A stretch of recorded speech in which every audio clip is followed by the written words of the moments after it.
In my hands is probably the best first Rolex you should get that it's a modern piece.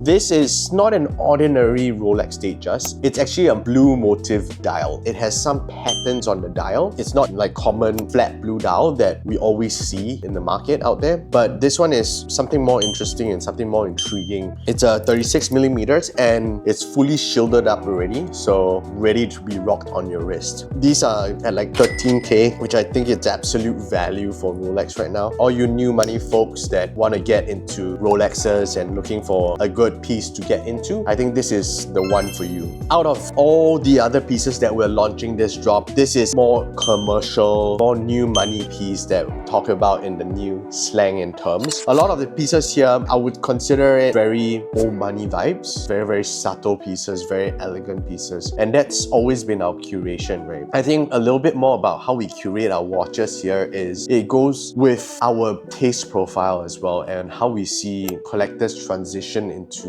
different watches out there. And we see a lot of collectors and enthusiasts today looking at these kind of pieces because such good value that you're getting out of these pieces, and they're incredible watches because they're not just timepieces that is all about hype. It is timepieces that are made by manufacturers which has been around for centuries, you know, like the JLC that I'm gonna pull up right now, the Geographic, which is basically a traveler's watch and their take of a world timer. This brand has been around for many centuries and they are seen as the watchmaker's watchmaker. If you were to pick this up at the boutique today, it will cost you north of $40,000. We're asking much less here at TimeTells. I just want to show you how much value you can get out of these watches. You know, it's a full rose gold watch, a world time complication down here, power reserve, a secondary time zone, and a primary time zone. You see a lot of normal world timers, they have the world time around the bezel. They do it slightly differently where the countries are actually at the bottom of the dial here.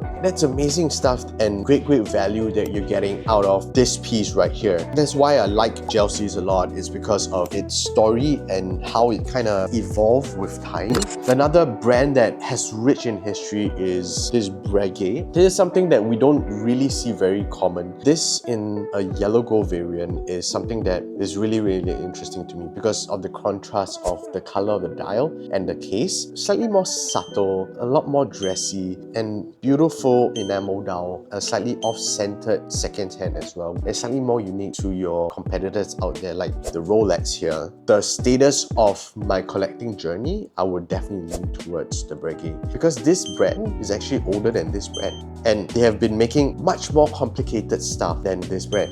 For a simple three-hander, this is a beautiful watch and a great consideration for me. We have here a Lange 1. It is the slightly older reference. If you see the island here on the movement, that's the older movement. If you don't see that, that's the newer movement. A lot of people are looking at this as a really value buy. Brilliant, iconic watch, right? I mean, this launched in 1994 and they haven't changed their design ever since. Lange 1 has stayed true to that. And I'm going to point your attention to these 3 Cartier boxes right here. They are not unboxed because I want to unbox them in front of you, starting with this, okay? So this is a Cartier Santos Dumont in platinum. All the Cartiers in these boxes here are limited edition Cartiers. The way that you can tell it's platinum is through its red cabochon here. And you get a very beautiful dial here. Not your normal Dumont doesn't have dials like this. For this, they only make 200 pieces in platinum. If you know Santos Dumont, they reserve like platinum to very special stuff like these.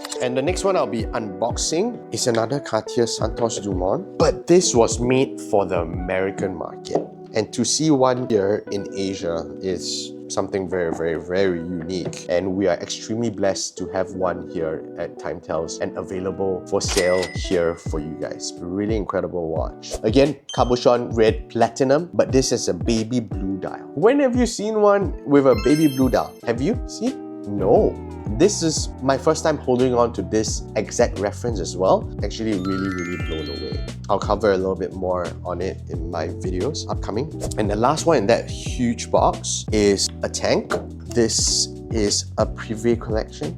in platinum as well. Incredible watch. I don't think you'll see this very often in the market, and we're extremely blessed to be able to bring this kind of watches to you through our collector network. Other than that, we have a few pieces that I think I've explained quite a bit on our previous drops, and I hope that you enjoyed what we talked about here today and enjoy what we brought to you in this week's drop. We look forward to seeing you next week like always. So take care, see you soon.